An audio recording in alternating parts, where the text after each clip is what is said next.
भाई दुष्यंत चौटाला आगे बढ़ो, भाई दुष्यंत चौटाला आगे बढ़ो। आदरणीय दुष्यंत चौटाला जी।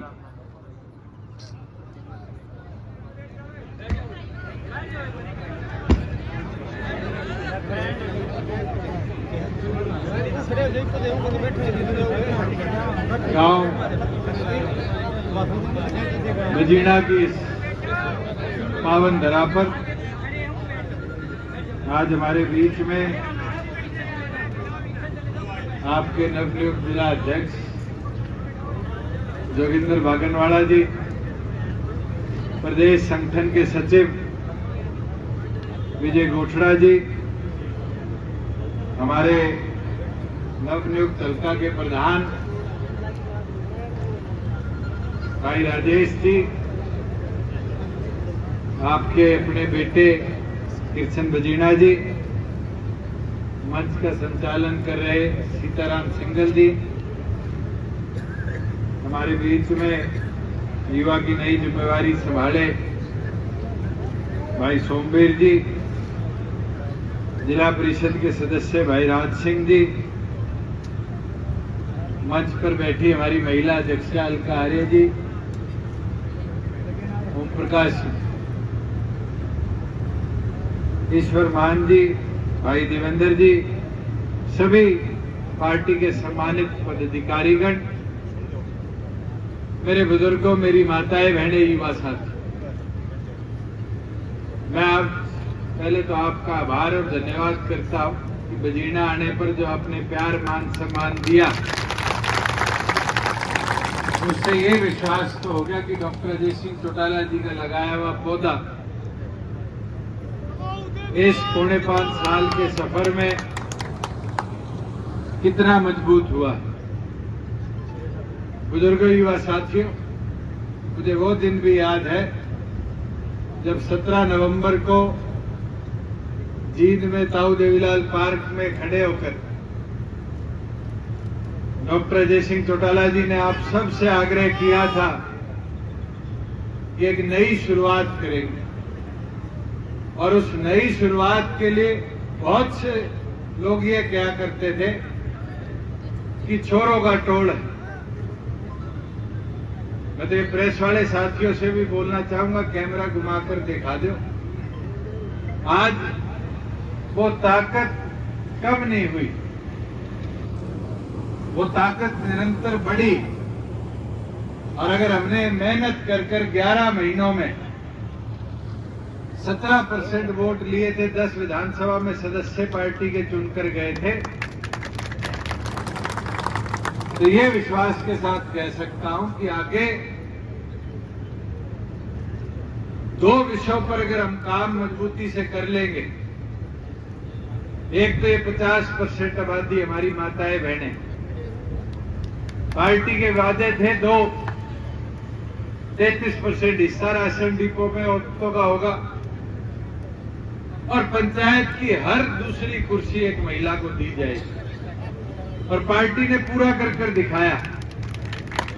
आज पंचायती राज में मेंबर हो, जिला परिषद का, पंचायत का, ब्लॉक समिति का सरपंच हो, चेयरमैन हो, 50% आबादी आज वहां महिला बैठी। अभी मैं सुन रहा था कि सरपंच प्रतिनिधि, हमारी गांव की हमारी बहन सरपंच बनी है, आज उनको जिम्मेवारी दो संगठन के तौर पर कि अलका जी की टीम को तभी बढ़ोतरी मिलेगी जब नई बूथ लेवल पर हमारी माताएं, बहन बूथ सखी बनकर काम करेगी। और जिस दिन इस 50% आबादी ने मैदान में उतरकर काम करना शुरू कर दिया, ये लिख के ले लेना कि प्रदेश के अंदर 17% नहीं 40% वोटों पे आपका अधिकार होगा। और वही दूसरी ओर पे युवा टीम को मजबूत करने के लिए साथियों एक निवेदन जरूर करना चाहूंगा। बूथ सबसे जरूरी चीज होती है, और उसके ऊपर 18 से 22 साल के ऐसे युवा साथी है जो पहली बार वोट देंगे। आज उनको जोड़ लिया तो ये लिख लेना, जैसे हमारे बुजुर्ग बैठे हैं ये कोई आज नहीं जुड़े थे। इस इलाके में तो बंसीलाल जी का एक खौफ हुआ करता था, जुड़ता था उस पर मुकदमा दर्ज कर दिया जाता था। और डॉक्टर अजय सिंह चौटाला जी ने आके झंडा पकड़ा, इस मैदान को सींचा, नए साथियों को हौसला दिया, और खास तौर पर उस समय के युवा,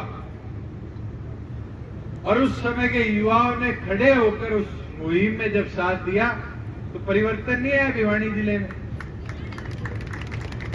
उसको और आगे ले जाने का काम हमें करना है। साथियों,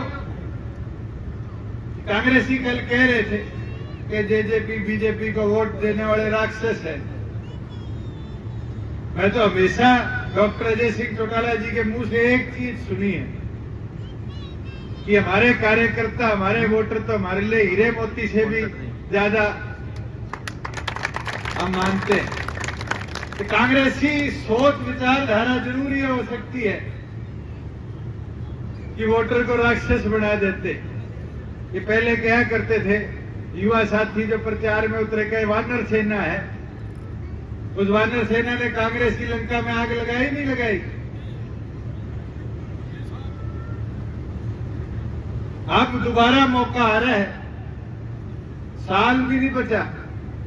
पहले तो लोकसभा है, और इस लोकसभा के मैदान में अपनी मजबूती दिखाने के लिए साथियों आज से एक एक घर तक जाना शुरू करना पड़ेगा। जिस दिन आपने मैदान में घूमना शुरू कर दिया, एक एक घर में जाना शुरू कर दिया, मैं ये विश्वास दिला सकता हूं, जो जीत भिवानी लोकसभा में हमारी 2000 के अंदर हुई थी, उससे बड़ी जीत हम यहां पर लाने का काम करें। पर वो मुमकिन जब ही हो पाएगा जब एक एक कार्यकर्ता खुद, हमारे सीनियर साथी अपने आप को डॉक्टर अजय सिंह चौटाला समझकर मैदान में उतारे। जिस दिन उतार दिया, ये लोग कहते हैं ना रुस्से हुए हैं, कोई रुस्सा हुआ नहीं, इंतजार कर रहे, आओगे, मिलोगे, काम करोगे, सुनोगे।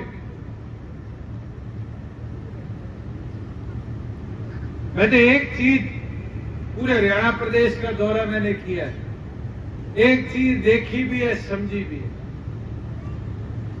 लोग कहते थे राज में आगे किसान आंदोलन आ गया, कहते छोड़ देना चाहिए। मुझे 5 चीजें गिनवा दो, अगर राज्य में होते तो क्या पूरी हो पाती? 75% को कानूनी रूप दिया, विधानसभा से गवर्नर से अप्रूव कराया, कोर्ट ने रोक लगा दी, उसकी लड़ाई लड़ी, रोक हटवाई, अब हर रोज बहस चल रही है। अगर राज्य में नहीं होते तो क्या कानून बनता ही युवाओं के?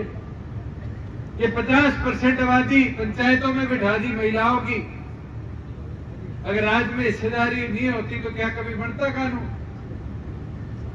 आज फसल लेके मंडी में जाते हो, 1 घंटे में ट्राली खाली हो जाती है, 2 दिन में पैसे खाते में आ जाते हैं। अगर राज्य में हिस्सेदारी ना होती तो क्या ये मुमकिन हो पाता? मुझे वो दिन भी याद है, मंडियों में 2-2 दिन ट्राली पे किसान सोया करता था। मेरे तो बाजरा देखा हुआ है, महेंद्रगढ़ ड्यूटी थी, डॉक्टर साहब का चुनाव था, महेंद्रगढ़ मंडी से 1.5 किलोमीटर तक ट्रालियां खड़ी थी, जाम लगा हुआ था और ट्रालियों पे किसान सो रहे थे। आज तो ये है, अगर सरकार बाजरा नहीं खरीदती तो भी ये किसान को मौका देती है कि भावांतर भरपाई पे तुम्हारे खाते में पहले पैसा डाल देंगे। डालते हैं नहीं डालते? कभी ये मुमकिन हो पाता राज्य में हिस्सेदारी नहीं होती? साथियों, मैं एक चीज जरूर आपको बता सकता हूं। अब हमने निर्णय लिया था कि सारे जितने हमारे अमर शहीद हुए हुए हैं उनके नाम पे गांव के स्कूल करेंगे। और मैं खुशी के साथ कह सकता हूं, कल 15 अगस्त है, कल सुबह ये जो कागज सरकारी प्रिंट होते हैं ना, गवर्नमेंट सीनियर सेकेंडरी स्कूल, नाम लिख दिया होगा, उस पर नहीं छपा। 500 से ऊपर स्कूलों का नाम हमारे उन वीर शहीदों के नाम पर इस 15 अगस्त को करने वाले। अनेक चीज करी, पर एक चीज है, हम प्रचार करना छोड़ गए। पहले क्या करते थे, चौधरी देवीलाल का एक सिपाही, एक कार्यकर्ता 100 कांग्रेसियों को चुप करा के रखता है। और आज वो झूठा प्रचार करते हैं और अपने वाला चुप बैठा रहता है। साथियों, ये हमारी कमी है। आज उससे सवाल पूछो। जो लोग आरोप लगाते हैं उनसे पूछने का तो काम करो।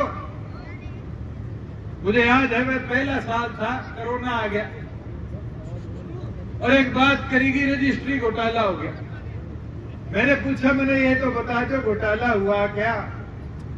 2 नंबर की कॉलोनियां बसती थी, उनकी रजिस्ट्रियां रुकी, तो जिनकी जेब में 2 नंबर का कॉलोनियों का पैसा जाता था वो रुका हुआ। घोटाला रोका या किया? 6100 करोड़ रुपया 2019 में सरकारी खजाने में इसका आया था, स्टैंप ड्यूटी का। इस साल 10,400 करोड़ रुपया आया है। 4,300 करोड़ रुपया फालतू। ये कोई घोटाला है? ये तो चोरों की चोरी रोक दी। जो लगे हाथ चला करते थे उनका काम बंद हो गया। अगर किसी को बैंक में लोन लेना पड़ता था फर्ज निकालने के लिए, 7 दिन लगा करते थे, नहीं लगा करते थे। पहले तो रजिस्टर की नकल करा के लाओ, फिर पटवारी साहब को ढूंढो, फिर पीछे पीछे हांडो उसके। कभी मोर रह जाती थी, कभी पेन रह जाता था। आज तो गांव के सीएचसी में जाओ, 20 रुपए सरकार को दो, साथ की साथ फर्ज निकलती है, नहीं निकलती। किसी की मोर मरवाने की भी जरूरत नहीं। ये मुमकिन क्यों हो पाया? क्योंकि राज में हिस्सेदारी थी। गांव में चले जाते थे, औरतें सबसे आगे पहले कहती थी पीला राशन कार्ड बनवा दे। आज तो फैमिली आईडी पे 180 से जिसकी कम इनकम है, 1 मिनट में गांव का छोरा ही उसका पीला राशन कार्ड निकाल दे देता है। बाबुओं के पास जाना बंद हो गया दफ्तरों में। 600 ऐसी सुविधा है, 600 इनकम सर्टिफिकेट हो, आपका डोमिसाइल वेरिफिकेशन हो, जो गांव में कट जाते हैं। ये इसलिए मुमकिन हो पाया कि राज्य में आपकी हिस्सेदारी थी। अभी किशन जी लिस्ट पढ़ रहे थे गांव की, मेरे को बड़ी खुशी हुई। इसके अंदर बड़ी समस्या क्या लिखी कि गौशाला में शेड बनवाया जाए, 12 से 15 लाख रुपए रखे जाएंगे। मैं बताना चाहूंगा कि मेरे पे आरोप तो लगाते शराब वाला। 400 करोड़ रुपए इस बार शराब की बिक्री में से सिर्फ गौशालाओं के उन्नति और विकास के लिए हमने काट कर दिए। और जितनी जल्दी गौशाला जो रजिस्टर्ड है वो और ग्राम पंचायत गौ सेवा आयोग के ऊपर रजिस्टर करके और अपना रेजोल्यूशन भेजेगी, एक शेड ना मांगो, चारे के लिए गोदाम भी मांग लो और छत पे सोलर भी मांग लो। आज बिजली के बिल से बचने के लिए सोलर सबसे अच्छी सुविधा है। वैसे ही जो स्कूल की आपकी मांग है, कमरे बनाए जाए, ये प्रिंसिपल साहब से जितनी जल्दी लिखवा के और डायरेक्टर एलिमेंट्री एजुकेशन को या सेकेंडरी एजुकेशन को भिजवाओगे, उतनी जल्दी आपके नए कमरे। 1500 करोड़ का बजट है, मेरे ख्याल से अब तक 800-900 करोड़ रुपए दे पाए। जितनी जल्दी रेजोल्यूशन भिजवाओगे उतनी जल्दी नए कमरों का। और साथ में मैंने मेरे हल्के में करवाया, वही काम करो। जहां हमारे प्लेयर ग्राउंड है उसके लिए भी प्रपोजल बनाओ कि उसके लिए टीन शेड लग जाए और नीचे इंटरलॉकिंग टाइल लग जाएगी। बारिश हो तो भी बच्चों को कीचड़ में प्रार्थना ना करनी पड़े, उसके लिए व्यवस्थित ढंग की सुविधा गाँव में। आज तो गांव में जाते मांग होती है कम्युनिटी सेंटर बना दो, और हमने बनवाए हैं, देख के आवाज पड़ोस। इतनी सुविधा होगी कि शहर की तरफ नहीं जाना पड़ता किसी गरीब आदमी को अपने बच्चे का ब्याह करने के लिए। गांव में हमने सुविधा लाकर देने का काम किया। आज डिजिटल लाइब्रेरी की बात है, अगर हमें यहां से तो शाम जाना पड़ जाए, आना जाना 2 घंटे से कम का सफर नहीं है बस के इंतजार में। आज बच्चे बच्चियां हमारी इसलिए पीछे गांव की रह जाती है शिक्षा में, क्योंकि शहर में कोचिंग लेने जाना पड़ता है। अगर गांव में जगह दे दोगे तो डिजिटल लाइब्रेरी भी हम बनवा देंगे, जिससे गांव के अंदर ये कॉम्पिटिटिव एग्जाम की जितनी भी हमारी किताबें, वो भी आ जाएगी, कंप्यूटर भी आ जाएगा, बच्चों के पढ़ने की व्यवस्था भी हो जाएगी। और उसका लाभ एक बजीना को नहीं मिलेगा, चाहे ढाणी माऊ और जितने अपने आसपास के गांव लगते हैं सभी गांव के बच्चों को उसका लाभ शिक्षा के अंदर मिलेगा, नौकरी के अंदर मिलेगा।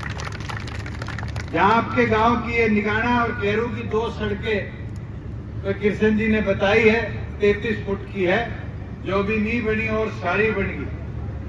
अगर ये 7 क्रम की 33 फुट की है तो मेरा वादा है कि इस फाइनेंशियल ईयर में इसका एडमिनिस्ट्रेटिव सैंक्शन भी हम दे देंगे और इसका काम भी शुरू करवाने का कार्य करेंगे। जहां जल घर के लिए अतिरिक्त टैंक की बात, जमीन अगर पंचायत की है तो उसका रेजोल्यूशन करवा के विभाग को दे दो, और अगर साथ लगती हुई किसी की प्राइवेट है और वो कलेक्टर रेट पे देना चाहता है तो एससी साहब को रेजोल्यूशन लिख के दे दो, ये भूमि पे तुरंत उसकी जमीन खरीद ली जाएगी। और टैंक बनवाने का और पानी की व्यवस्था तो हमने हर घर जो नल लगाकर जल पहुंचाने की बात करी। हरियाणा में हमारा प्रयास है कि गांव में 70 लीटर प्रति व्यक्ति के हिसाब से हर घर तक हम समय अनुसार पहुंचाने का काम करेंगे। जहां व्यायामशाला की बात है, मैं तो चाहूंगा कि कोई आपके स्टेडियम है बड़ा हुआ गांव के अंदर, उसी को व्यायामशाला में बनवा लो।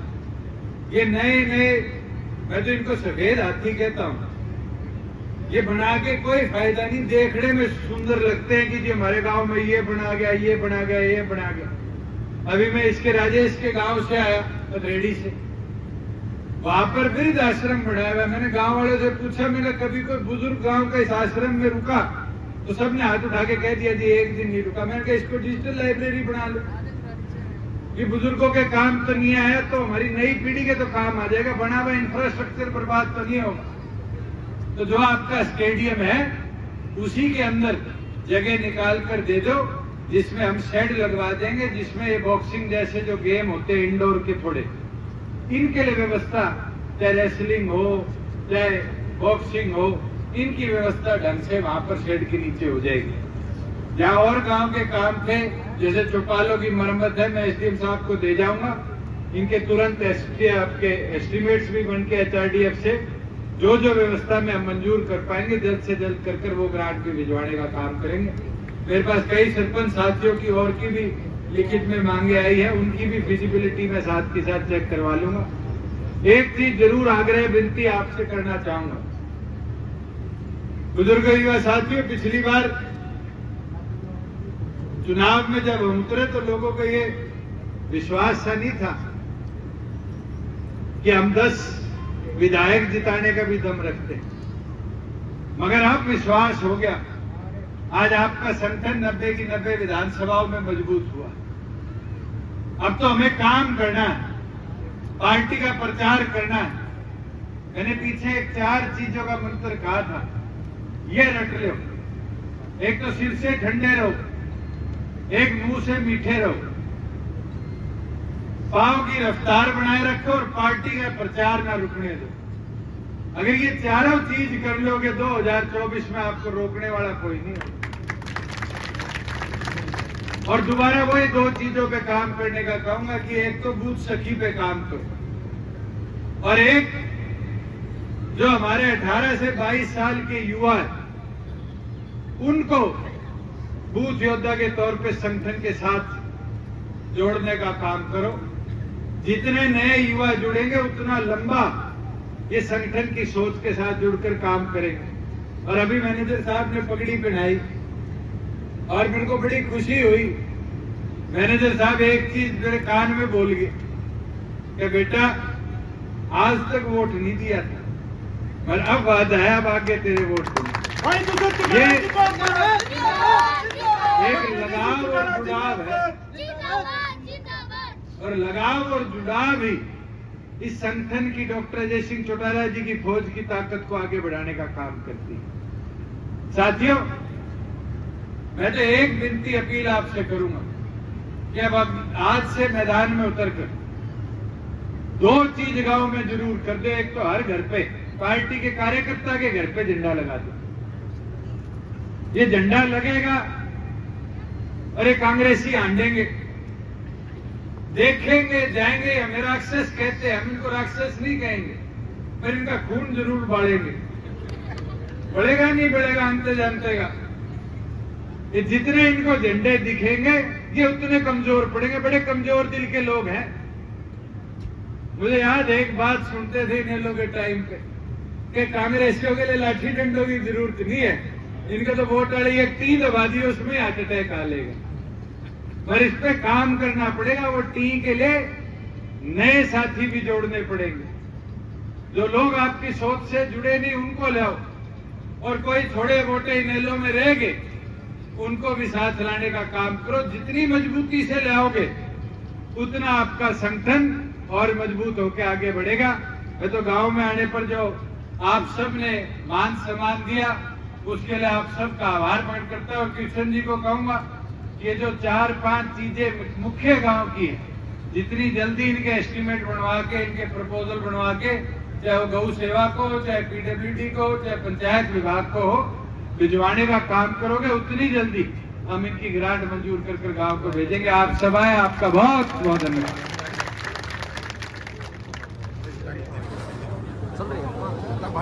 भाई तुझे तुम्हारा जिंदाबाद जिंदाबाद जिंदाबाद, भाई तुझे तुम्हारा जिंदाबाद जिंदाबाद जिंदाबाद, भाई तुझे तुम्हारा जिंदाबाद जिंदाबाद जिंदाबाद, भाई तुझे तुम्हारा जिंदाबाद जिंदाबाद जिंदाबाद, प्रदेश तुम्हारा जिंदाबाद जिंदाबाद जिंदाबाद, प्रदेश तुम्हारा जिंदाबाद जिंदाबाद जिंदाबाद, भाई तुझे तुम्हारा जिंदाबाद जिंदाबाद जिंदाबाद। हाँ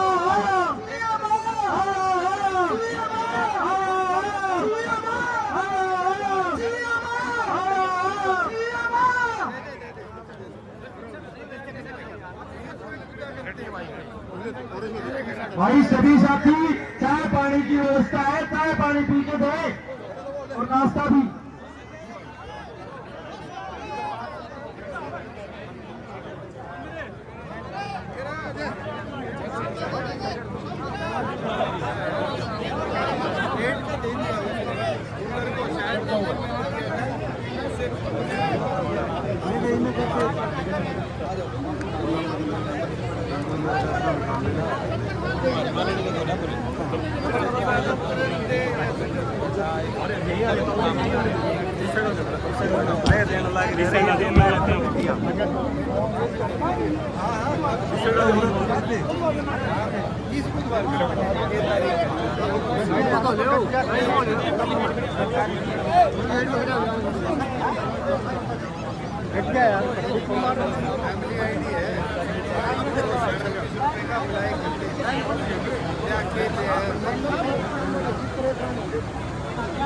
फैमिली आईडी लगा के ऐसा ये होता है ना, फैमिली आईडी बोलेंगे। अगर उसमें तो 70 का उसमें पेंशन आ जाएगी।